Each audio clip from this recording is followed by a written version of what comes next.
સુરત વરાછાના ધારાસભ્ય કુમાર કાનાણી દ્વારા વધુ એક પત્ર લખવામાં આવ્યો છે. સુરતમાં ડેન્ગ્યુ અને મેલેરિયા જેવા ફાટી નીકળેલા ભયંકર રોગચાળા બાબતે તેઓએ સુરત મહાનગરપાલિકાના કમિશનર શાલિની અગ્રવાલને પત્ર લખ્યો છે, જેમાં જણાવ્યું છે કે સરકારી તેમજ ખાનગી હોસ્પિટલોમાં દર્દીઓને સારવાર માટે જગ્યા મળતી નથી. આ સુરત શહેરમાં રોગચાળો ફાટી નીકળ્યો છે, જેને કારણે લોકોના રોજબરોજ મૃત્યુ આંકમાં વધારો થઈ રહ્યો છે. સરકારી તેમજ ખાનગી હોસ્પિટલમાં દર્દીઓની સારવાર માટે જગ્યા પણ મળતી નથી. બ્લડ બેંકોમાં પણ દર્દીઓને બ્લડ ઉપલબ્ધ થતું નથી. આવી ભયંકર પરિસ્થિતિમાં સુરત મનપા તેમનું આરોગ્ય તંત્ર નિંદ્રાધીન અવસ્થામાં હોય ત્યારે આ વિસ્તારમાં ડેન્ગ્યુ તેમજ મલેરિયાનો કેસો આવે છે તે વિસ્તારમાં આરોગ્ય તંત્ર દ્વારા ધૂમ્ર સેલ તથા દવા છંટકાવ જેવી કોઈ જ કામગીરી કરવામાં આવતી નથી. ફિલ્ડમાં આવા રોગોના નિયંત્રણ માટે કોઈ પણ પ્રકારની સઘન કામગીરી થતી નથી. સુરત મહાનગરપાલિકાનું તંત્ર માત્ર એસી ચેમ્બરોમાં બેસી કાગળ પર કામગીરી કરી રહ્યું હોય તેવું લાગી રહ્યું છે.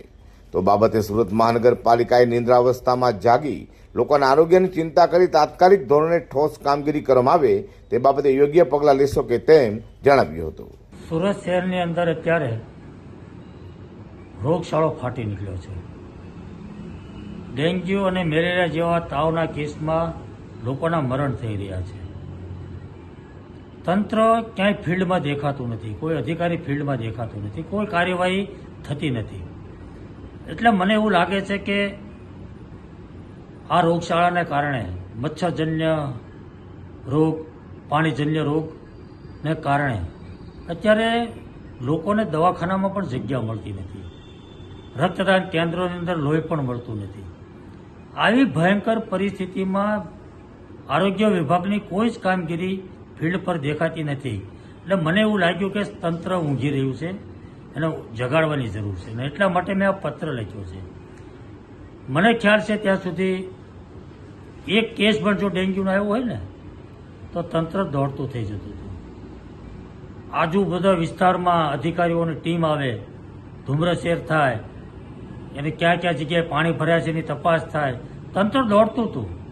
અરે ચોમાસા દરમિયાન ઘરે ઘરે આરોગ્યની ટીમ રોજે આવતી હતી. ઘરમાં કોઈને તાવ આવે છે, કોઈને મુશ્કેલી છે, કોઈને તકલીફ છે, રિપોર્ટ કરાવ્યા છે.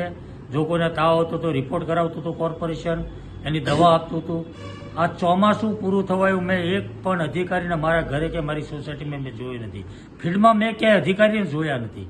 ને મને એવું લાગ્યું કે આટલો ભયંકર રોગચાળો છે અને છતાં પણ આરોગ્ય વિભાગ કામે નથી લાગ્યું.